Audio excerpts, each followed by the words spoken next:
Welcome to The Explainer. Today, we're going to break down the surprisingly recent history of women's legal rights in the UK and the US. And when I say recent, well, I mean it happened within the lifetimes of many people watching right now. So to really get a handle on just how massive these changes have been, let's start with a question.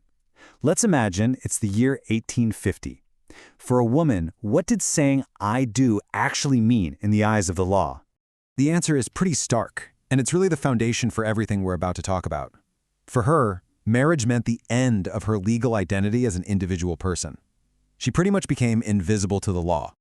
Now, this legal reality, it wasn't just some accident. It was a formal doctrine called coverture, and it was embedded in English and American common law for centuries. Okay, so let's dig into this. Coverture literally means to be covered. The idea was that once a woman got married, her entire legal existence was covered by her husband's. She just had no separate legal standing whatsoever. This quote from the famous jurist William Blackstone, it just perfectly captures the thinking at the time. The husband and wife are one person in law. And guess who that one person was? Yep, the husband. And this wasn't just some abstract concept. It had massive, real-world consequences. A married woman couldn't own property, not even the clothes she was wearing.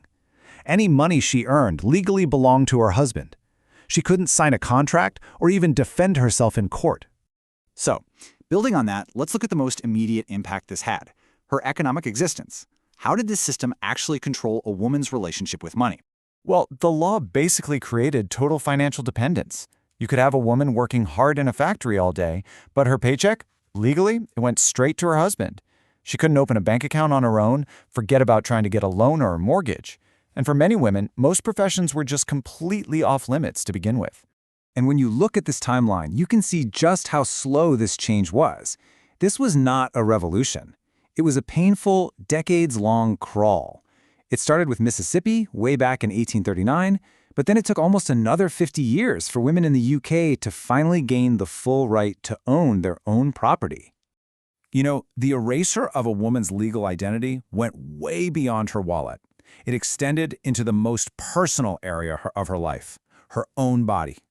This quote from an 18th century jurist, Matthew Hale, is pretty chilling to read now. But back then, it was the law.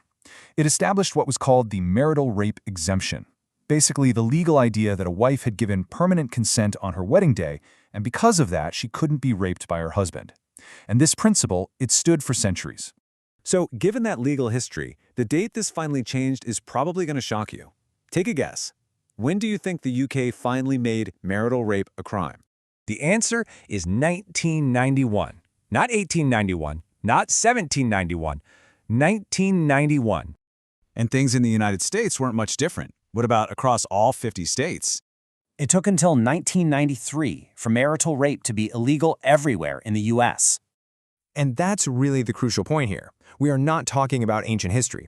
These are legal changes that happened while shows like Seinfeld were on TV and the internet was just becoming a thing. So beyond money and body, having a legal identity also means having a voice in your own society. And that was another major battleground. Now, the fight for the right to vote is pretty well known, but it's important to see it in this context. Women in the U.S. finally secured the vote in 1920, and it wasn't until 1928 that women in the U.K. gained the exact same voting rights as men. Even inside the family, the law was set up with a really clear power imbalance. For a long time, fathers had automatic rights to the custody of their children if there was a separation. And getting a divorce, it was way easier for men. They just had to prove adultery. A woman, on the other hand, often had to prove adultery plus something else, like life-threatening cruelty. So, with all of these laws now off the books, you might be asking, why does this history still matter so much? Why are we even talking about it? Because of this right here. Laws can change with the stroke of a pen, but cultural attitudes, social norms, the expectations we have for men and women, that stuff takes generations to evolve. The legal framework we've just been looking at shaped our society for centuries.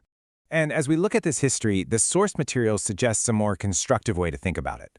Instead of just seeing it as men oppressed women, we can see it as a rigid system that actually limited everyone. It was a system that defined men almost entirely by their ability to provide, while making women entirely dependent. It boxed everyone in. And that raises some really critical questions for us today. When one half of that old, rigid system gains independence, what happens to the other half? If a man's identity was so tied to being the sole provider for so long, what does that mean now? And this really brings us to our final thought.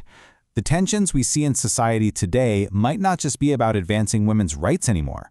Perhaps the bigger, much more complex conversation we need to have is about how everyone, men and women, can find their new roles and build a more flexible and truly equal society together.